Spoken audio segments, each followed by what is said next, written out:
This is Rob, and this is episode 41 of the Folly Coffee Podcast. Let's get it brewing.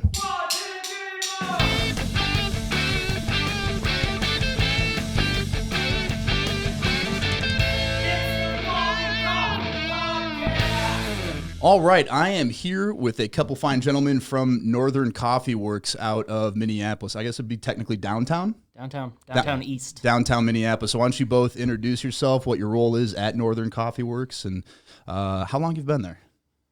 Cool. Yeah, my name's George Hadfield. I'm a manager and also a roaster at Northern Coffeeworks, and I've been there since the beginning of the company. It's been about 3 years, and before that, I was with our sibling business, Angry Catfish, since 2011. Well, my name's Brad Smith. I've been with Northern for just under a year. I wear a lot of hats. So I'm a roaster, barista. I do a lot of the social media and content creation stuff.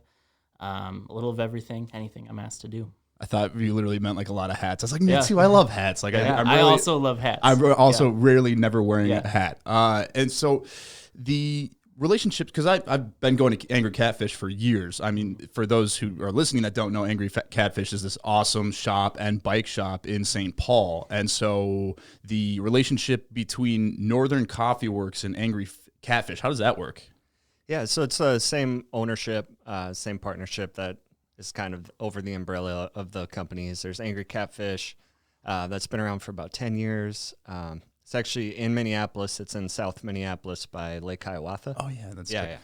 And there's a cafe in there. It's a bike shop. And then the other companies involved, there's Mend, that's like a fly fishing kind of men's apparel store. And then there's Northern Frameworks, that's a bike company, and then Northern Coffeeworks. So they're all kind of owned by the same folks. And so Angry Catfish is kind of the first of all those businesses to arise. Yeah. I think Angry Catfish is an awesome example of a coffee shop within another business, even if you want to call it that. I think that's generally how people phrase it. Yeah. But if you talk to bikers, it's a bike shop that serves coffee, and if you talk to coffee nerds like myself, it's a coffee shop, and I think there's some like bikes in the back or something that they sell. Yeah. Right. And with Angry Catfish, how long were you there before Northern Coffeeworks got started, and what was the process that began Northern Coffeeworks inception? Well, I started in 2011 at Angry Catfish as a part-time barista, and eventually my role kind of grew to managing the cafe there.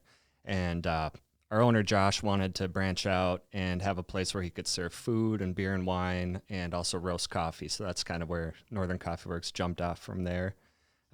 We found this really cool spot in downtown East Minneapolis, and that's when the cafe opened about 3 years ago. Yeah, it's a beautiful space with an awesome food program. That's what really jumped off to me that when I went there the first time is the food program so simple but really, really well executed. Yeah. And so you're roasting now. Yeah. What was that process like? How did you go from jumping over to Northern Coffeeworks to begin that roasting process? Well, that's a pretty new process for us, actually. Both Brad and I just took over the roasting program. We had an awesome roaster, Caitlin Jabrixio, who has moved on from the company, and she just trained us in. So this is a new adventure for both of us. With your coffee program, what kind of coffees are you looking to roast? I'll preface it with a question here because I think this is a really good one that somebody asked me and it kind of got me rattled, where it's like, do you roast coffees where you're trying to please as many people as possible, or do you roast coffees that are going to like really get a small group of people like really pumped? Yeah. I think for both of us, we really want to reach as wide an audience as possible. Mm-hmm. I think I remember really fondly the first time I tried like an Ethiopian natural, and I was like, oh, I can taste the blueberries. And it was like the first, like, that is a different coffee. And so like, I want to give as many people as possible that experience of like that introduction into like craft coffee and like different coffees. I think we have kind of a niche market of like outdoor enthusiasts because we were born out of a bike shop, and we have a lot of like our owners really into fly fishing, and we sell at Midwest Mountaineering, we sell at Angry Catfish. We've reached out to some others. So like outdoor enthusiasts are kind of like our niche. A lot of them are super really into coffee, and some are not.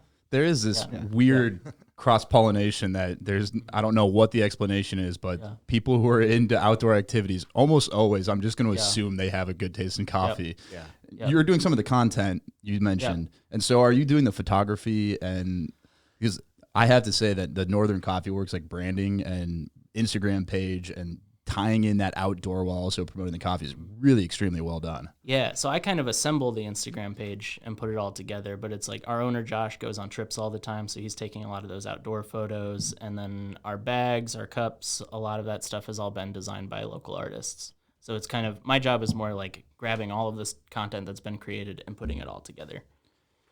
How often are you creating new coffees and rotating single origins versus having a blend that you're trying to match a profile to keep it consistent for the consumer throughout the year? Right now we have 3 blends.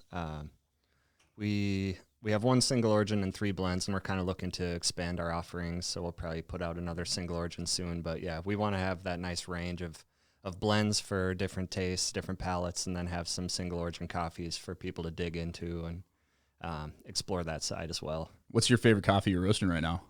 Oh man, it's a toss up. We have a single origin Ethiopia Leo Taraga right now, really tasty. And then I love our juniper blend. That one we use it for espresso at the cafe, but it makes a really sweet pour over. Nice. Yeah. One thing about having a cafe and then starting a roasting program is how do you decide the balance in between marketing as a roaster? Here's our whole beans. You can purchase these whole beans versus driving traffic to the cafe. And again, this is being recorded August 3rd, so COVID's in the middle, and I've been keeping track of what you all been doing. It looks like you're just opening up and trying to navigate the landscape. So I'm sure right now is focused on letting people know we're open. But let's pretend this wasn't happening. How do you kind of make that balance of how much we're communicating about whole beans and we're a coffee roaster and really promoting that side versus we're a cafe, come and try our specialty drinks? Yeah, I think I was just going to say like COVID-19 kind of decided that balance for us, where we've been like focused really intently on like roasting and expanding our wholesale program lately. So we just reopened the cafe with a very streamlined menu, trying to be as simple and cost effective as possible with our cafe service right now. But really trying to expand the wholesale program is like, I think where a lot of our focus is at. And so let's dig into both of your, I always hate saying this, but origin story here. So, how you got into coffee. We'll start with you how did you find coffee? What attracted you to it? And why did you stay? Because for those of us who have worked barista jobs, people are either like, this is my favorite thing ever, or they go, this is not what I expected. Because you see baristas and you're like, oh, this is kind of sexy. Like you got making cool lattes and do the art thing, and then people are it's gonna be amazing. And then you realize most of it is just pumping out drinks during high volume or standing around waiting for that next high volume and then wondering why you're hoping for it. And so I'm always curious of people who start, especially on the service side, that stay in it. So what was it that led you to Angry Catfish, and what made you want to stay? Yeah, my first job in coffee was with Caribou, a part-time barista job in the early 2000s, and it was I was just looking for a part-time job to do during the day while I was playing music at night. So I'm a bass player, and I was playing in bands at night. Making coffee during the day seemed like the perfect side gig, so I was doing that. When I found Angry Catfish, that was my first exposure to specialty coffee, and it kind of blew my mind. And they were making pour-overs, working with intelligentsia, and it kind of opened up this whole new world. Like I already loved coffee, but that was like, dang, coffee can be so good. Do you remember what that first cup or shot was that... I don't remember the origin. I remember when I went in to interview there, and I kind of realized how hardcore they were about coffee, and it really opened the doors for me. And they were like... They made me a pour over for the interview, and I was like, this is amazing. Like, I have to work here and figure this out. That's the funny thing is once you're in the specialty coffee world, you're like, everybody's at least tried this at some point, and you realize it's not the case with most people. Even people who have come to your cafe probably are getting a drink that they are trying to resemble as closely to their normal Caribou or Starbucks order, whether it's a latte or a specialty drink like that. And you realize quickly that a lot of people haven't had a straight up shot of espresso or a black coffee, so they don't know what it is. So they might have that latte and be like, that was incredible. Yeah. These guys make great drinks. And how to drive that forward, it's the coffee that's in it that's causing that to happen. So you interview with Angry Catfish. Yeah. You get the job as a barista there, and where does it go from there? Yeah, so I was still working part-time while I was playing gigs at night, and then, a few years down the line, I was an opportunity arose to manage the cafe, and I kind of jumped at it because I had been getting more and more into coffee, and so I started managing the cafe from there, and I loved it. And when Northern Coffeeworks was slated to open, I jumped over there and was kind of managing both spots. So. What was it like making that jump from barista to manager? I've heard horror stories of people realizing that all of a sudden, oh shoot, I have to manage people that I was working with a week ago, and it can be a weird shift. What was that like? That process like for you? It was a weird shift, and at the same time, I was friends with everybody on staff, so everyone was cool with it. I feel like there was a mutual respect, but yeah, it's sort of like all of a sudden, I have to show up on time now. Can't be late for my shifts. I got to make the schedule. I have to order everything. So a lot of responsibility, but I got used to it after a while. With Northern Coffeeworks, what went into the decision to not open Angry Catfish 2.0 or something along those lines? Because Angry Catfish has an incredible reputation. Everybody that goes there absolutely seems to love it, as I do. Yeah. What went into the process of starting an entirely new brand when you probably have such a great brand equity with Angry Catfish?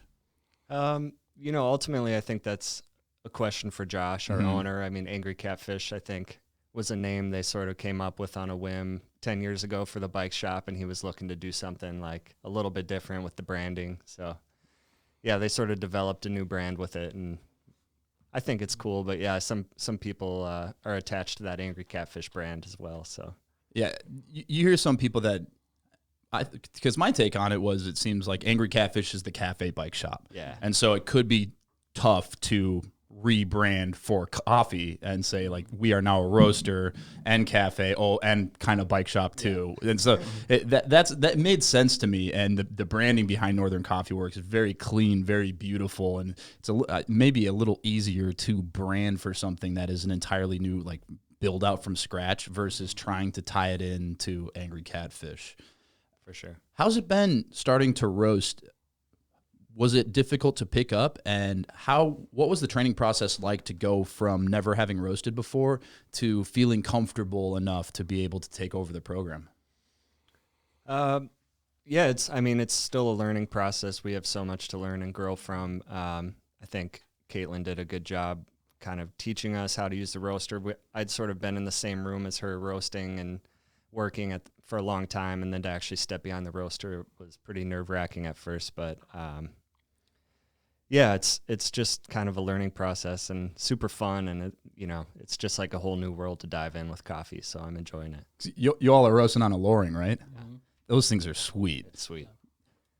How much of I've not roasted on a Loring, but I've shadowed someone who roasted on it, and what was impressive to me is the ability to like program it, that we have this profile of a coffee and you have the program built and there's a lot of automation, and then the job of the roaster is really to make sure that the variables are not getting out of control with the roasting. Am I kind of on the right vein of thought there? Yeah, for sure. I mean, there's tons of capabilities within the roaster. I mean, we've mostly been doing everything manual to this point. We haven't played around with running too many profile roasts, but that's definitely something we want to experiment with. But it's also nice to have some control, Yeah. After you roast, what kind of quality control procedures are you doing? Because I'm always really curious about this on the roaster side, because it seems like everybody has a pretty standard like cupping protocol, but I'm curious if there's anything unique that you do with cupping, or how you're evaluating the coffees that you're roasting for, not only like, does this taste good on its own, but in terms of quality and consistency? Yeah, we try to take samples of all of our blends as a blend and also as the components, and then we always cup them, each component and also the blend, just to do quality control, make sure it's tasting the way we want it to taste and is what we're shooting for. Pretty basic, but yeah, we'll try stuff on different brew methods too. Like we'll cup something, then we'll try it as a pour over, like brew it on a Kalita wave. Yeah. We'll brew it as a batch brew on the Fetco. Try pull a shot of it. Yeah, that's a really important one, because I think sometimes when you're only cupping, you're like, no one's drinking coffee like this. So something could cup beautifully, and then you brew it, even in just like a Mr. Coffee, because you have to realize that most people are probably brewing it that way, that if it's tasting really bad on that, it's like, or at least not as good as you might think, that multiple brew methods as a part of your quality control procedures, I think is really important. Some Jeff, our head roaster, started doing recently that I think is like, I don't know why I hadn't thought of it prior to it, but he started throwing in, he'll just buy coffees from his favorite roasters around the country, just anybody he knows that has a great reputation, and throw them into the mix. Because what he found was when it's only our coffees that you're cupping, you're comparing our coffees against our coffees. And then you're almost dialing in a very specific profile, and then all of a sudden you throw in someone else's coffee and you get a flavor profile that is really distinct to them. Like I know like Heart Roasters is one he just threw out of Portland, and they have a very distinct, like when you taste some of their coffees, you go, this is just distinctly Heart.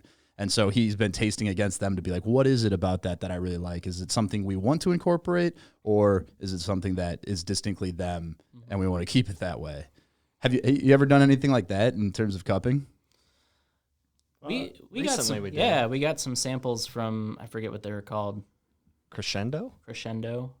We just got this like small bag of Papua New Guinea that they had roasted up, and we happened to be cupping the Papua New Guinea in one of our blends that day, so we just kind of compared them alongside, and we're able to be like, do I like what they're doing? Do I like what we're doing better? Do I think we could do something even different in both of these? You know, sort of like just comparing. Yeah, it was a cool practice, I think. So I'm glad you guys are doing that as well. I mean, it's something I want to try more of, and throw some other coffees on the table, whether it's something from Intelli or Onyx or Ruby or any of these other roasters that we've kind of worked with in the past. How's the reception been to launching your coffee program? Again, referencing back to being in the specialty coffee community, you go, oh, everybody's tried this coffee. Everybody's had coffee like this. They're aware of it. And then you realize, oh, I'll ask first, do you all offer a dark roast? No. Our newest blend, Cabin Vibes, is a little closer to the dark roast world without like going in the super smoky realm. We haven't gone to second crack with any of our coffees. Yeah, and that's the one where someone goes, I want a dark roast. You go, here's what you should get if you like dark roast. And it's important to note, because so many people come in asking for it, and then they try something that's not all dark roast, and they're like, that's exactly what I'm looking for. And you go, oh, okay. There's been so many years of just being the only descriptor of a coffee is light, medium, dark, that they tasted something at one point that they go, I like this quality of this coffee, and I will forever ask for dark. And I will not be told that this is not what I like because of this cup of coffee. And so it's almost like if someone asks for dark roast, you just go, try this and hope they like it.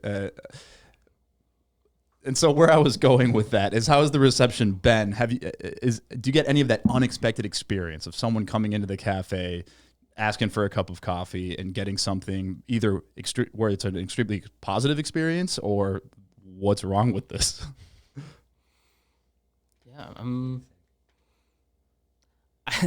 I think we've got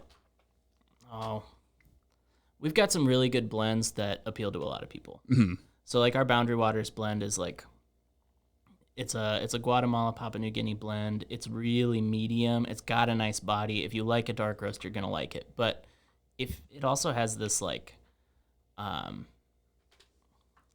what is it, like a white grape note in it that is really bright on top. It's a really well constructed blend, and Caitlin did that way before we started taking over the roasting program, and it's just a nice coffee that appeals to anybody. Like, I know if someone walked into my cafe and asked for a dark roast, I could give them that and they would like it. And if someone came in and asked for a light roast, I could give them that and they would like it. We approach it the same way. We have our one, we call it Classic Joe, and that's the one that if somebody's like, I don't know what I want, I was like, what do you typically drink? They're like, I don't know, whatever. You're like, all right, try this one. Yep. Versus if they're like, well, it depends where the water profile that I'm using. And it's like, okay, we got coffees for that too. But I think that's really important, because when I was getting into specialty coffee, it was really intimidating. Mm-hmm. And you might have had the same experience walking into Angry Catfish that first day, where I was like, I was told this place was really good. Can I get a cup of coffee? Like, yeah, what do you want? I was like, I don't know. Yeah. What do you like? I really don't know what I like. And that's why I'm here, is because I need to figure it out. And so I call them gateway coffees.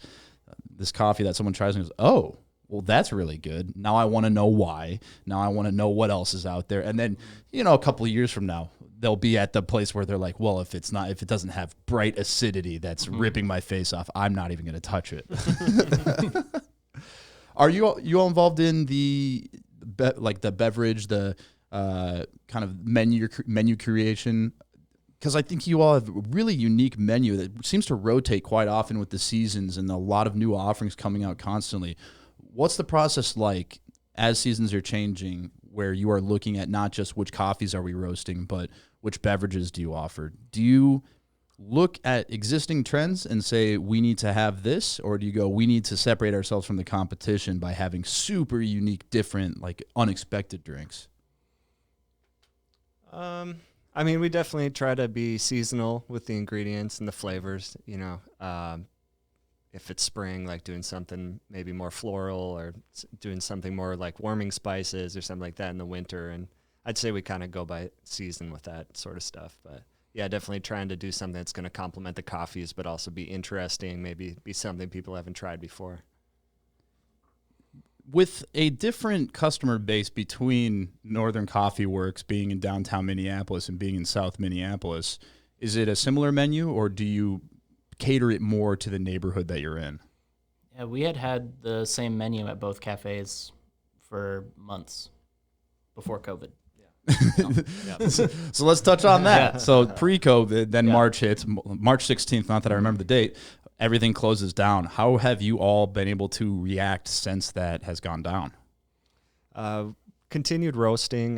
That became the focus, was like roasting, online orders for our customers. Right away, we started doing deliveries, which was interesting. Caitlin and myself were like driving all over town, delivering people bags of coffee, and we bottled up cold brew and stuff like that, just kind of doing anything we could to sort of keep the ball rolling.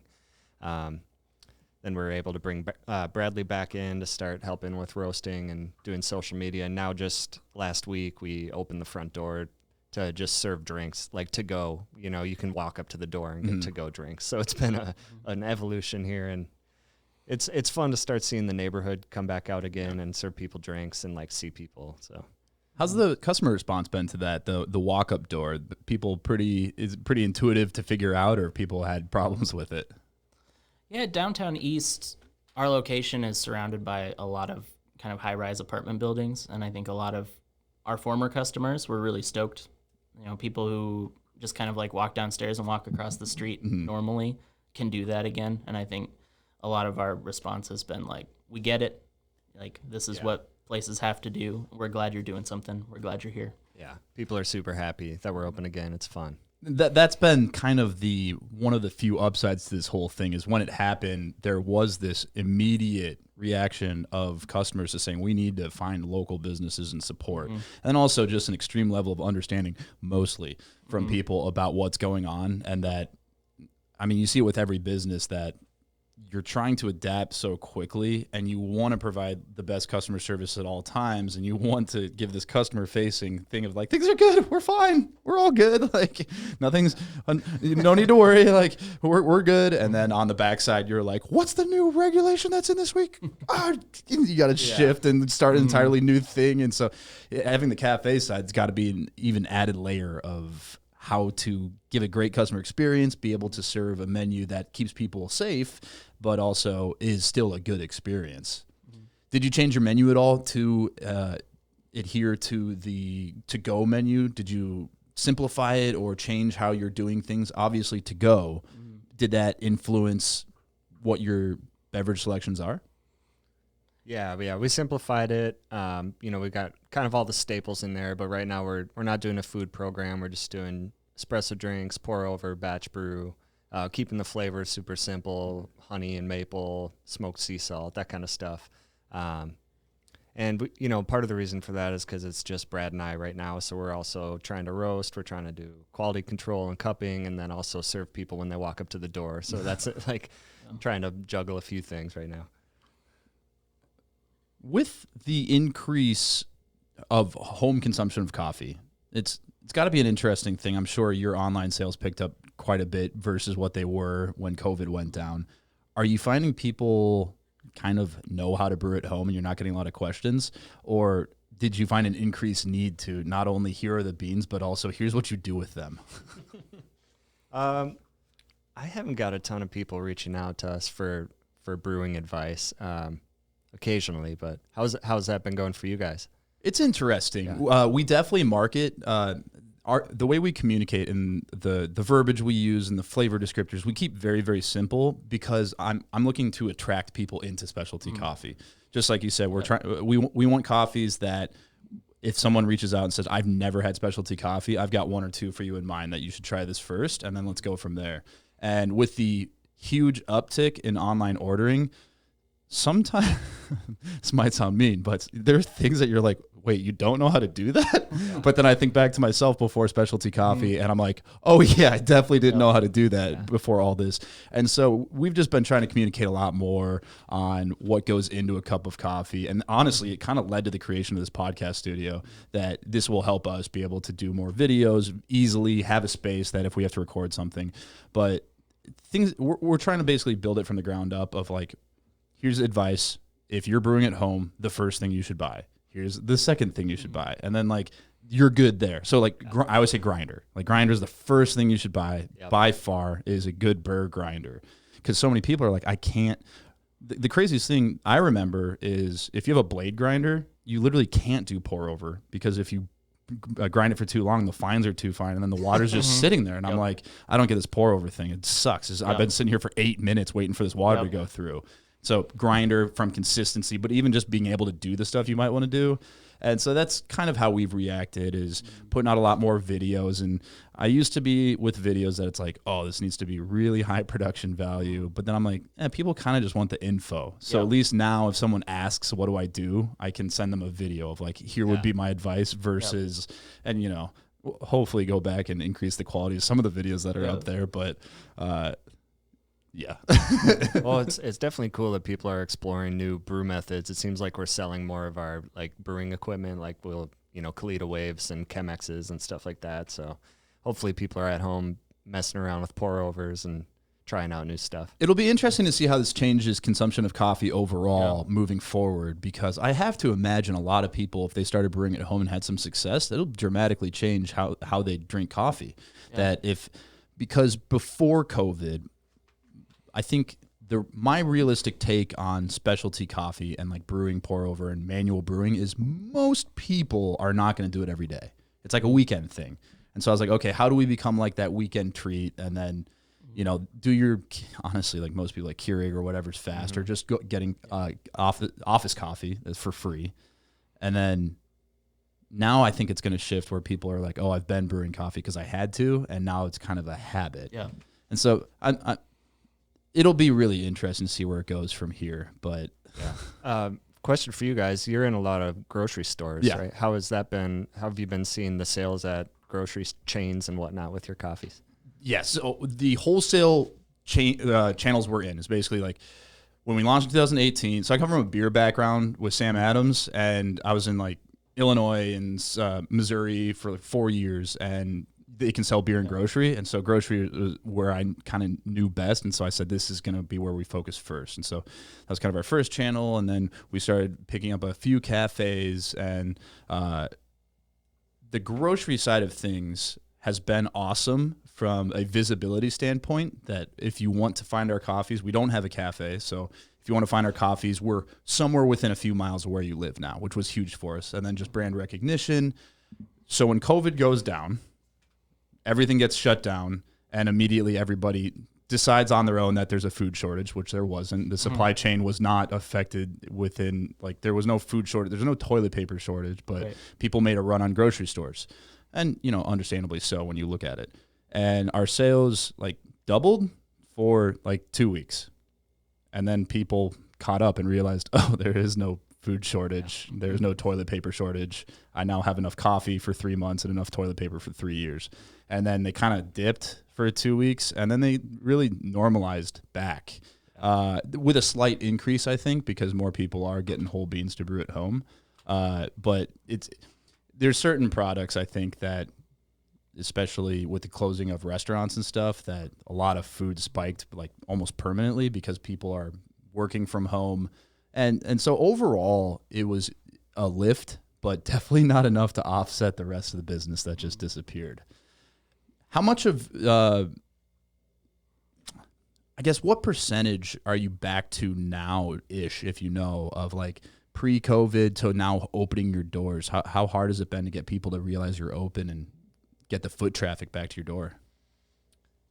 It's a little early to say. I mean, we've done 2 days of service so far. We just Thursday and Friday.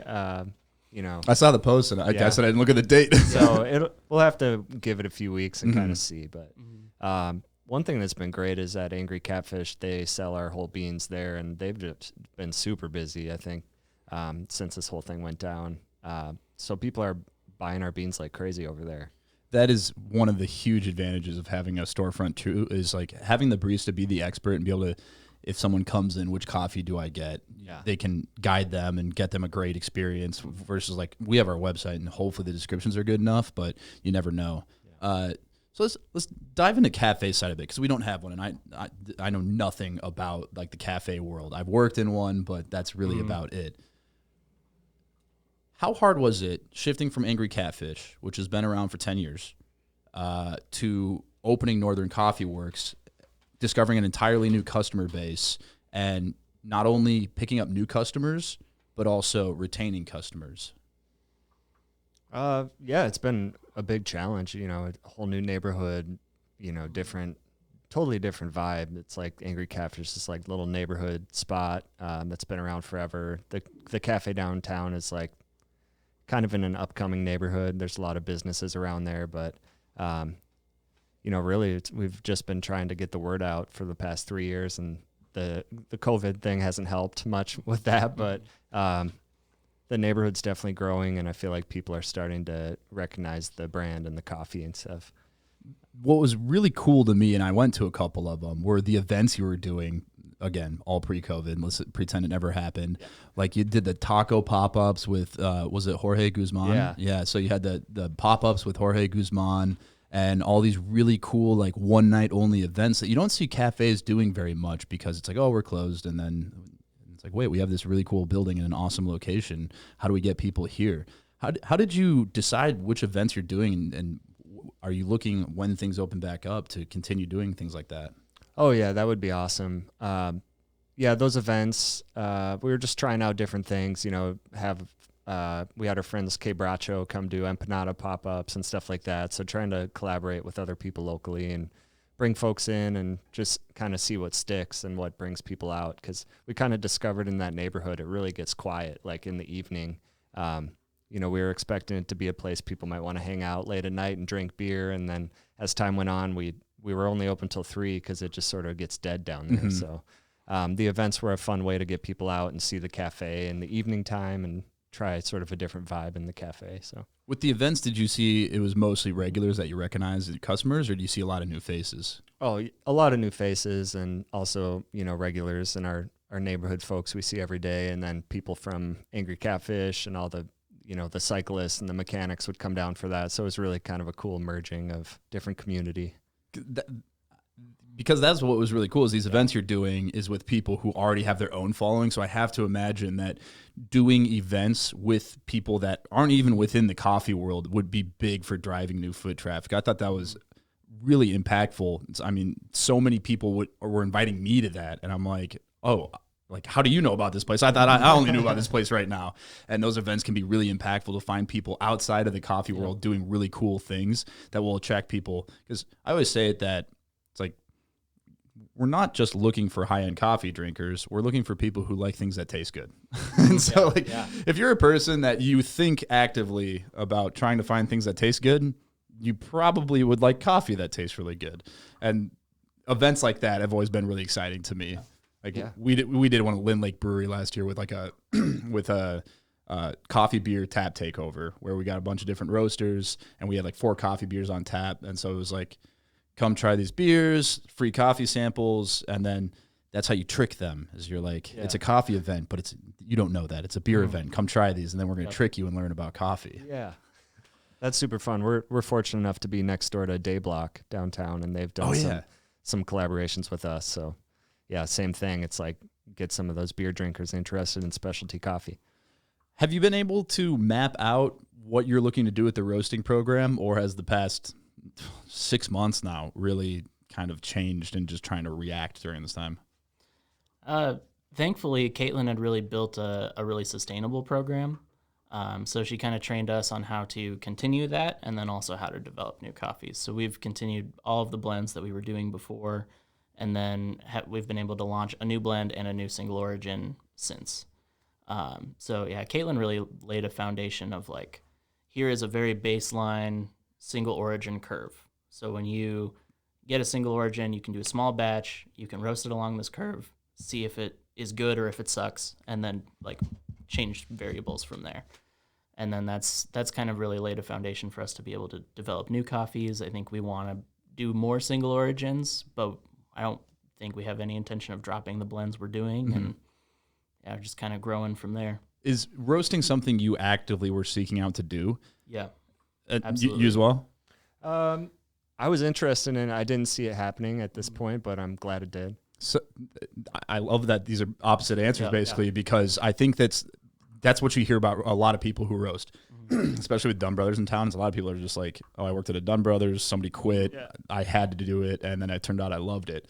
Or people like yourself where it's like, oh, no, I always knew I wanted to roast. I was doing anything to get behind the roaster. What advice do you have for someone who is in that position, that they're actively seeking out, wanting to be a roaster, maybe seeking out shops with a roasting program to be able to do that? What advice do you have for someone that's in that position, that they have no experience, but it's something they ultimately want to pursue? Yeah, and I think for that, you'd have to go back to like how I got into coffee in the first place. Let's go to that. Yeah. So I was in college. My parents are actually tea drinkers, so I didn't grow up drinking coffee at all. When I was in college, I was drinking a lot of like chai, or I would get like caramel macchiatos and that sort of thing. But I had a resident director in college who was really into home roasting, and so that was I was an RA, so I had one-on-ones with him every week. And one of the things we started doing was roasting coffee together. We'd just sit out back behind the dorm with this little like home roaster. We'd roast up. It was almost always like in Ethiopia. That was kind of his go-to. When you learned he was doing that, did you think it was really cool, or you're like, this guy's I thought it was really cool. Okay, because it's kind of one of the two. You're like, weirdo. Yep. Yeah, and I think it can go either way. But I was interested in coffee and tea, and I drank a lot of coffee because I was in college. And sometimes not growing up with a coffee drinking family is an advantage, because if you're young and your parents are like, all right, you want to try coffee? Try this. And they give you a couple Folgers. You're like, I hate this. I'm never going to do this. Yeah. So graduated college. There was a small shop in town that had just had a new owner take over. Really small shop. They were open 8 a.m. to 5 every day. They only did V60 pour overs. They didn't even do batch brew. They were just like such a small like niche thing. And it was 2 blocks away from campus, owned by a professor who hired some people to run it for him. Really small operation. Then my friend Steve, who's still the owner, took it over and really kind of expanded it. They have like a full food program now, and they partnered with Duluth Coffee Company. Nice. So when I graduated college, I was looking for a job. I was staying in town. This is in Orange City, Iowa, really small town. And I had some friends who were going to be like fifth years. We were living in a house off campus together and just kind of hanging out. I was looking for a stopgap job before going to like grad school or something. Steve said to me, like, I've got 17 hours a week. I don't pay very well, but it's yours if you want it. Because I had done some home roasting. And, what a sexy offer there. I had done some home roasting, and I was interested in coffee, and I needed experience. So I worked part-time, eventually went into full-time, and took over social media there, built up the social media accounts and our following quite a bit. And then I ended up working there 4 years before I moved to West Michigan to live close to my fiance at the time, my wife now. She was in grad school, and I worked at a shop called Lemon Jellos in Holland, Michigan. It's a really high volume shop. If you're from West Michigan, you know Lemon Jellos, sort of thing. Like it's Holland, Michigan's tourist town. What kind of a coffee program? Like high end coffee or high end coffee? Yeah. I think when they started, it was not high end coffee. I think it was a lot more like smoothies, and then here's just like some drinks, and we're downtown, so they made a lot of money Mm-hmm. in a tourist town. And then over time, the owner there was involved with the Barista Guild. He did a lot of consulting, and he just kind of built up that program into being more of a high-end coffee program. We served Madcap and another small roaster called Stovetop Roasters. Nice.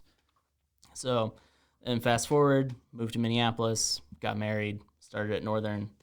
And Northern, when I interviewed, just kind of gave off, like I knew I wanted to work at a roastery because I wanted to get into roasting. Mm-hmm.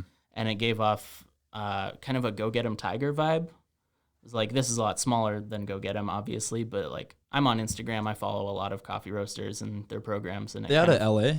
Yeah. Yeah. Yeah. So it was kind of like, I liked the vibe. I liked kind of the setup, and I knew I wanted to work there. So started as a barista, and now I'm roasting too. When you started as a barista, did you make it clear my ultimate goal is I want to roast? No. Okay. Not at all. I think the best thing I did was learn as much as I can, as often as I could, and try to make myself not expendable. Mm-hmm. And that's at every job I've ever been in. It's just like be open to new information, be open to opportunities, and like hustle and do stuff. And then just start dropping hints like, if something opened up? Yeah. Is that kind of how you approached it? Yeah. Basically, I told Caitlin shortly after I'd started, like, if you ever need help in the roastery, if you need help sweeping the floor in the roastery, I'm interested. Like, I just want to get in. I want to learn. I've heard that from a few different people, that it's not a great strategy to walk in and be like, I want to be the roaster. Because then the roaster's like, oh, that's my job. So no, like, that's not cool. You basically, it's like walking into a small business, be like, I want your job. And you're like, what?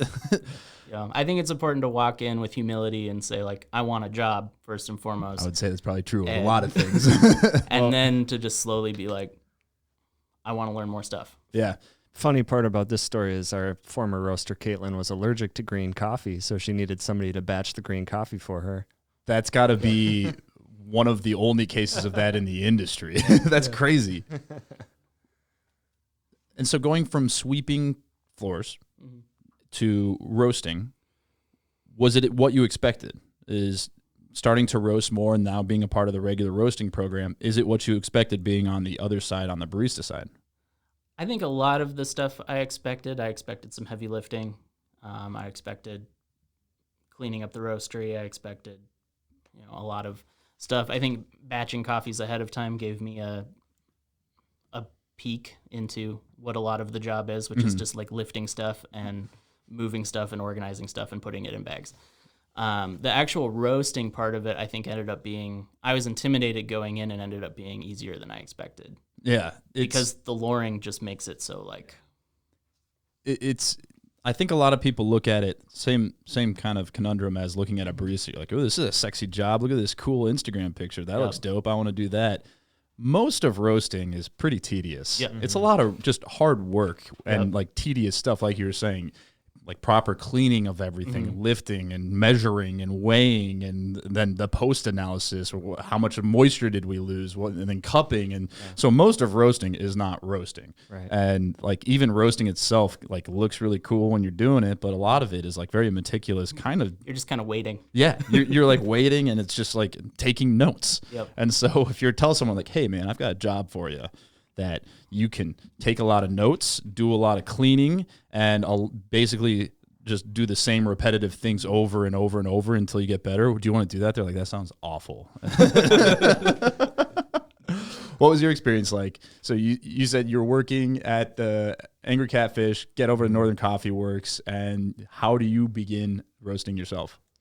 So with the beginning of COVID and the cafe shutting down, my job quickly changed from managing a staff and, ordering supplies and doing scheduling and payroll and all this stuff to sort of, it was just me and Caitlin, the roaster. And it was like, okay, well, I'm going to help you in the roastery and we're going to keep this thing going. So I learned the production side of it there. And then, then learning to roast is really cool. And just realizing how much of it is, I was surprised at how much cupping is a big part of it. And so we've been doing a lot of practicing with that. So I've been honing my skills. I feel like as being a barista for as long as I have, it's like I would rarely be involved in cuppings. It was like maybe once every few months, and then now we're like doing it every couple days. When Caitlin was training us, we're cupping like every day. So I was like, this is awesome. Like really getting in touch with my palate and taking tons of notes, and then realizing how integral that is to the roasting process has been cool. Did you make connections on things you had tasted as a barista or as a manager that you didn't really realize were happening in the roasting process when you got kind of behind the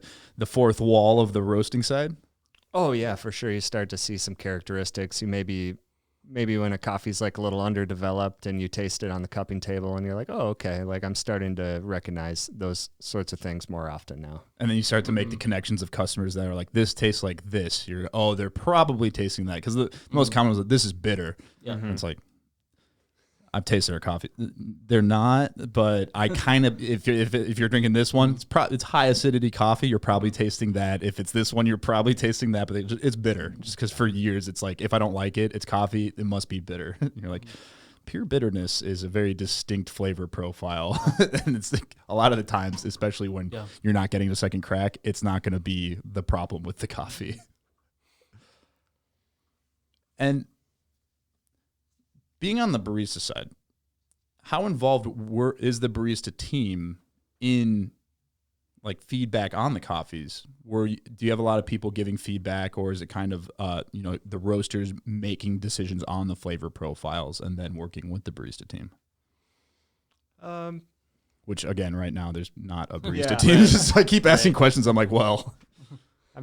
Yeah. What do you think, Brad? I'm trying to kind of remember the vibe with the staff and when we'd roll out new coffees, how we sort of handled that. Yeah, I mean, I don't remember as a barista ever having much input in like the flavor notes or the development of the coffee. That was something that I got to experience when I got into the roasting room. But I think like every day when we would dial in pour overs, like we would write down like flavor notes. Yeah.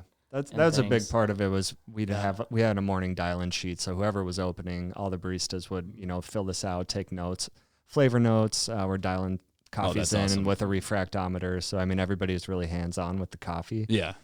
So I think there was a lot of room for feedback, and I think that's a good way to do it, because I think if you do open it up to everybody, it's almost it's that weird psychological phenomenon where you're like, they ask for my opinion, so I have to come up with something. You're like, I have to say something about this, and then when you have an entire team doing it versus the roasters being like, here's the flavor profile we're going for, so this is what we're looking for when it's brewed, and then the baristas are really the ones that are like, hey, we're trying to dial in this brew to match this flavor profile that we're getting from the roaster, as opposed to, do you like this?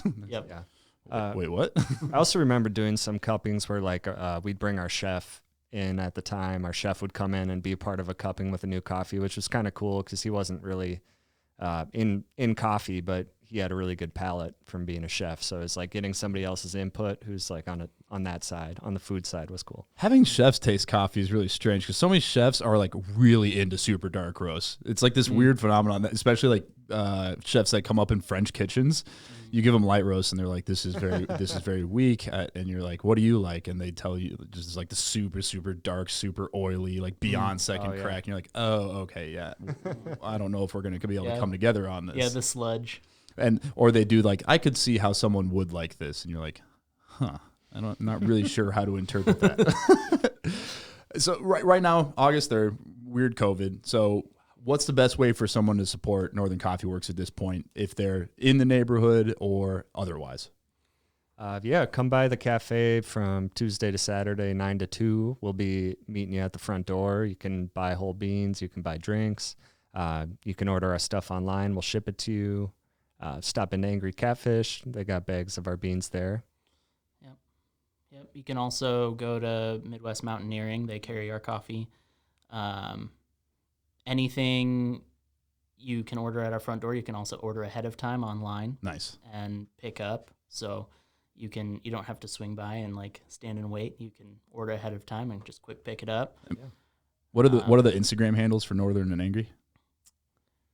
Instagram is at Northern Coffeeworks. Okay. I don't know if I know the angry one. I think it's at Angry Catfish. I think it's at Angry Catfish. Yeah, if you type in Angry Catfish, I'm sure not too many things will pop up. Yeah. Awesome. Is that kind of your main focus on the social media side? Any other big pushes you're going for on that side? Just kind of getting people to come hang out. Yeah. Get some coffee. Yeah, I would highly recommend joining that email list because those events and the deals that go on, you guys do some really awesome events when you can do events, and the deals and offers you guys have are awesome. So really appreciate you guys coming by. It's really nice to meet you. And head to Northern Coffeeworks in downtown Minneapolis or Angry Catfish on the south side of Minneapolis. And I'll finish this episode like I do every other one and say, have a nice day.